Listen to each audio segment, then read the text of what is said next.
Until the great mass of the people shall be filled with a sense of responsibility for each other's welfare, social justice can never be attained. The world is not moved only by the mighty shoves of the heroes, but also by the aggregate of the tiny pushes of each honest worker. When one reads hurriedly and nervously, having in mind written tests and examinations, one's brain becomes encumbered with a lot of bric-a-brac for which there seems to be little use. When one reads hurriedly and nervously, having in mind written tests and examinations, one's brain becomes encumbered with a lot of bric-a-brac for which there seems to be little use. Trying to write is very much like trying to put a Chinese puzzle together. We have a pattern in mind which we wish to work out in words, but the words will not fit the spaces, or, if they do, they will not match the design.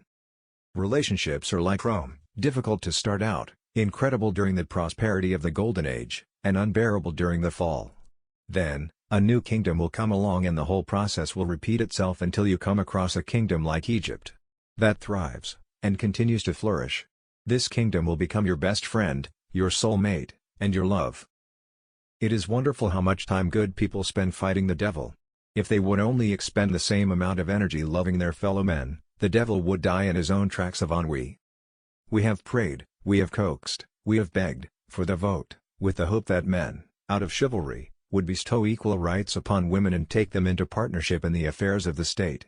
We hoped that their common sense would triumph over prejudices and stupidity. We thought their boasted sense of justice would overcome the errors that so often fetter the human spirit, but we have always gone away empty-handed. We shall beg no more. A person who is severely impaired never knows his hidden sources of strength until he is treated like a normal human being and encouraged to shape his own life.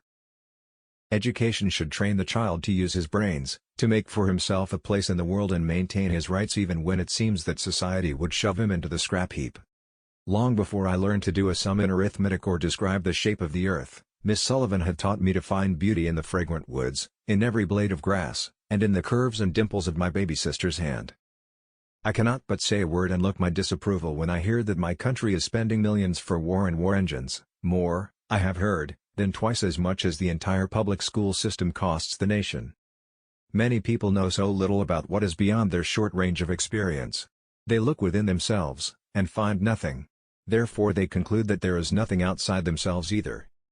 Unless we form the habit of going to the Bible in bright moments as well as in trouble, we cannot fully respond to its consolations because we lack equilibrium between light and darkness. I am only one, but still I am one. I cannot do everything, but still I can do something, and because I cannot do everything, I will not refuse to do something that I can do. Many persons have a wrong idea of what constitutes true happiness. It is not attained through self-gratification but through fidelity to a worthy purpose. Be of good cheer. Do not think of today's failures, but of the success that may come tomorrow. You have set yourselves a difficult task, but you will succeed if you persevere, and you will find a joy in overcoming obstacles. Remember, no effort that we make to attain something beautiful is ever lost. It has been said that life has treated me harshly, and sometimes I have complained in my heart because many pleasures of human experience have been withheld from me.